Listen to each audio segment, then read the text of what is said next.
Okay, so in this video, let's go ahead and graph a couple exponential functions. Something to kind of really consider is that typically some of these functions are going to look like this. So you're going to have like a, b, and let's just write x minus h plus k. Something that kind of looks like that. So remember that the base kind of tells you if you're going to have exponential growth or decay. Growth or decay. Remember that this h kind of is the movement to the left or the right. This k is up or down, and this a just tells you the scaling factor. So if your scaling factor, if it's being multiplied by a number, is it being flipped? What exactly is it doing? Okay, so and also remember that you can have a negative exponent. You can have a negative x. That's just going to be a reflection about the y-axis. Okay. Just do a couple of examples. So graph the following. And write the domain and range. So remember that when you do these problems, you want to be able to work from the inside out. So f of x is going to be equal to, let's start off with 2 to the x minus 3. Start off something like that. So let's first start off by looking at the parent function. We know that this is going to be exponential growth because there's a 2 and 2 is greater than 1. So we know that this is going to be growth. And basically, since we're starting from the inside out, this 3 is going to be 3 units to the right. Okay, so the way that I like to do it is I like to write down first the asymptote. I like writing the asymptote first. That's going to be at 0. And then you're going to have, we know that you have the y-intercept here. And then you can choose another point if you want, but I'm just going to choose that. And we know that it's going to be a little steep because it's to the power of 2, so it's exponential growth. So all we really have to do is just do 3 units to the left. So everything is going to be shifted by 3 units. Okay. The asymptote, notice that it's just going to be being on the same axis. So the asymptote really hasn't changed. Okay, so the asymptote still stays the same. And now this guy is going to be shifted 3 units over. 1, 2, 3. So now you're going to be at 3, but comma 1. So now my graph is going to look something like that. Now one of the things that you can do to kind of figure out where exactly this point is, you can plug in the 0 in there. So where exactly is the new intercept? So if I were to have 2x minus 3, and I plug in 0 to 0 minus 3, that's going to be 2 to the negative 3, which gives me 1/8. So that means when I plug in x equals 0, you're going to have 1/8 there. So it's going to be about right here. This is 1/8. So that means that the graph now is going to go through this 1/8. And now here's where the new, well, the y-intercept was at. Now this is going to be the new y-intercept, and now you have this other point. So always plugging in 0. Usually I like plugging in 0. It kind of it's an easy number to plug in, and then you can kind of figure out where exactly the new point is going to be at. Sometimes it will be nice, sometimes it will be not that nice. Remember that the domain for exponential functions is always going to be the same, negative infinity to positive infinity. The range here hasn't changed, okay? So it's still going to be from 0 all the way to infinity. So these guys haven't even changed at all, okay? So let's do another example. So let's say you had f of x is equal to negative 2, no, let's not do 2, let's do negative 1/2 x plus 1 plus 3. Okay, so let's say we have something that looked like that. So the first thing that I kind of notice is that this guy is a 1/2.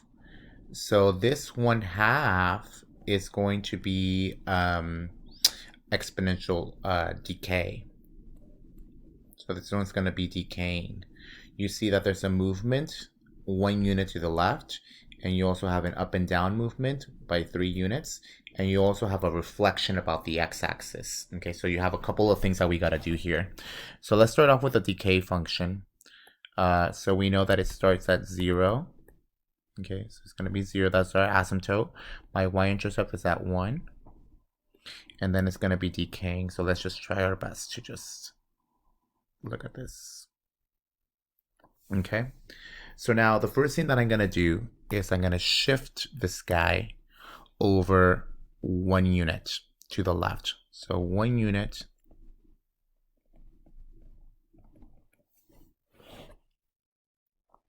Okay, so I'm going to move this guy. It's going to be over 1 unit. Okay, so over this way. Notice that the asymptote really isn't going to change. It's going to be negative 1, 1. It's going to be right there. Asymptote hasn't changed, still there. And then we're going to have our exponential decay function. So we know it's going to be the new y-intercept is going to be somewhere in there. Let's do that one at the very end. Okay. The next thing that we want to do, so now that we did the green part, now let's do the outside part, which is going to be this negative sign. Notice that this negative sign right here is going to flip the graph over. Okay. So basically, when I have this graph, and it's flipped over here, this guy was at negative 1, 1. Now, when I flip it over, it's going to be at negative 1, negative 1. Okay. And notice that here it was decreasing until I got to that point. So now I'm going to be increasing until I get to that point. Okay, so you can kind of see the mirror image. This guy's hugging the x values from the positive side. So this guy's going to be hugging the x values from the negative side. So you can kind of see that there's a mirror image there. So that one takes care of the negative side. So this was a flip. Okay. And then finally, this positive 3. So this positive 3 right here is going to shift everything up 3 units. Okay, notice that in this case, the asymptote is going to be shifted up 3 units as well. So starting from the asymptote, which is at 0, I'm going to go up 3 units. So now the asymptote is going to be at 3. Okay, so now the asymptote will be at 3. This guy right here, which was at negative 1, I'm going to add 3. So now it's going to be at positive 2. Okay. And then what I'm going to do is I'm just going to go ahead and try to sketch the graph. Okay, so this was just basically a movement by up 3 units. Okay, and now all we have to do is you can try to figure out what this point is. So again, we can just plug in 0 into the function. So 0 plus 1, and then plus 3. Okay, so here is where I would actually suggest to use a calculator if you want. So you're going to have negative and 1/2. The first power is going to be 1. Then add 3, you're going to get 2.5. So basically this point right here is going to be 2.5. Okay, just so that you can kind of get a little bit of a better glimpse of what exactly this point is. Okay, so these graphs is still the same thing. Parent functions flipping, same thing that we've been doing with the parent functions that you haven't seen before. Just different types of just a different shape. Now, what was be the domain? Oh, this was 2.5. So the domain in this case is still negative infinity to positive infinity. That one hasn't changed. The range, though, has changed because you can see now that it's starting from negative infinity because we flipped them, and it ends at the asymptote, which is 3. And that one's not included. Okay, so you want to make sure that we are very careful when we're talking about the domain and the range. So the range is going to be this negative 3. That's the maximum. Or the positive 3, not negative 3. This positive 3, that's the maximum where it can reach. Okay. Alrighty. So now what we want to do, we want to talk about something called compound interest.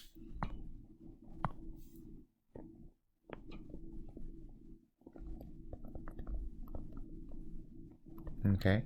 So compound interest is basically you are putting a couple of money into an account, and you know that when you place it into account yearly, you always get a little bit of interest. Or if you have a credit card and you have a particular interest rate, then you know that you're gonna be owing more either at the end of the year or the end of the month, depending on what type of interest you're looking at. So usually there is a formula that we go by.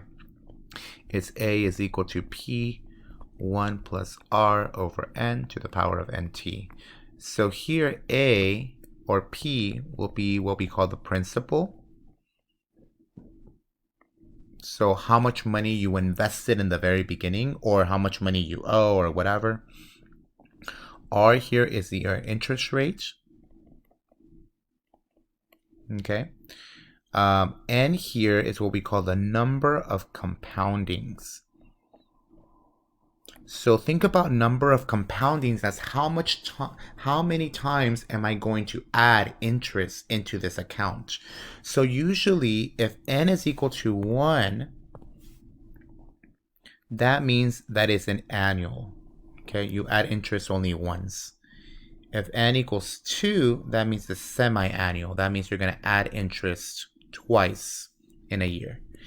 If you have N equals 4, this is quarterly. That means every quarter you tend to have added interest. If N is equal to 12, this is monthly, which usually we're used to, monthly interest rate. Okay, and so on and so forth. So if you have N equals 365, that means it's a daily one. Okay, so every day you get added more interest. Okay, so and then T here is just the time. Okay, A here will be the amount or total. Okay, so how much am I going to be owing, or how much will I have in the bank after this certain amount? Okay, so first what we're going to do is we're going to just practice plugging into the formula. It's not going to be that terrible. Basically, eventually what we're going to be doing is that we're going to have the amount, and we want to figure out, if I want this amount, how much time is it going to take us? But we don't have the tools yet. So let me just give you an example of using this particular formula. Okay, let's try this one. So let's say I invest $500 into a savings account with an interest rate of 3.8%. So how much money will I have after 2 years if this interest is compounded annually, compounded monthly, and then compounded daily? Okay, so there really is nothing much to this problem. The only common mistake is when you have this percentage. You do not want to plug in this percent, and actually you never want to plug in a percent. You always want to convert it to a decimal. So this guy would be just 0.038. Okay, just converting it to a decimal. This guy is our interest rate, so that's R. This is how much I'm investing in the beginning, so this is P. This guy is the time, which is T, and N in this case will vary. So in this case, compounded annually will be N equals 1, compounded monthly would be N equals 12, compounded daily would be N equals 365. So all we just need to do is literally plug it into our formula. Okay, so we know that A is equal to P1 plus R over N to the power of NT. So P in this case is going to be $500. 1 plus R in this case is 0.038 divided by N, and in this case it's going to be 1 divided by 1 times 2, which is going to be the time. All right, so let's go ahead and go into our calculator. We're going to put 500, 1 plus 0.038 to the power of 2. And what I'm going to end up getting is 538.72 cents. So that's how much money I'm going to get after 2 years. So I only get a whopping $38, which isn't good. Mainly because our interest rate is not that great. And I'm only adding interest once a year. Okay, what about if I'm doing it every month? Okay, so we're going to do the same exact thing, 500, but now in this case, you're going to have some sort of compounding. So now in this case, you're going to have it by 12. All to the power of 12 times 2.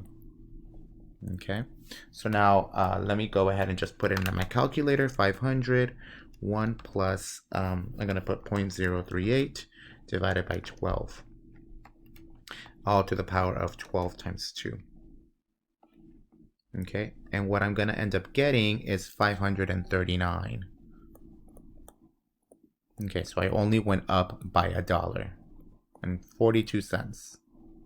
Okay, well, maybe daily might be a little bit better. Okay, so I'm going to take the amount 500, 1 plus 0.038 divided by 365, all to the power of 365 times 2.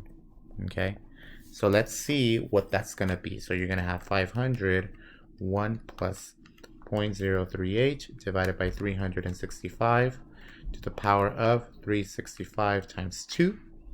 And I end up getting 539 and 48 cents.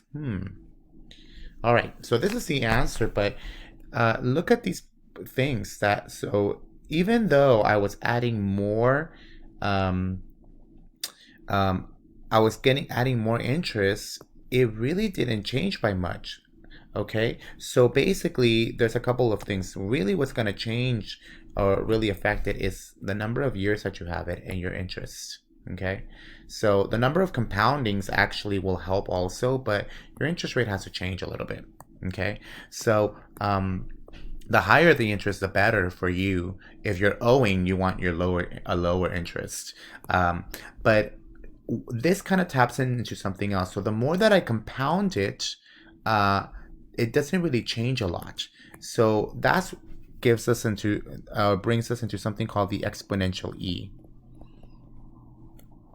So basically, this guy in the inside is getting closer and closer to a particular number, and that's E. And many of you guys have seen this, 2.71. Okay, so it's very similar to pi. So this exponential E is basically what we call compounded continuously. And later on, we'll talk about what it means to be compounded continuously. And you can actually write this formula as PE to the RT. Okay, so if I wanted to know what is going to be, where exactly is this particular amount getting closer and closer to, well, we have to think about, well, what about if I compound it continuously? I keep adding interest rate. Where is this going to go? Well, if I'm still looking at 500, I'm going to write E here. R in this case is still 0.038, and then T is going to be 2 years. So you will find your E, the third button down, right below the log button in the first column. So you'll write 500 E to the power of 0.038 times 2. And what you're going to end up getting is that your amount is going to be, this is the maximum amount that you can have. $539.48. You will not exceed this.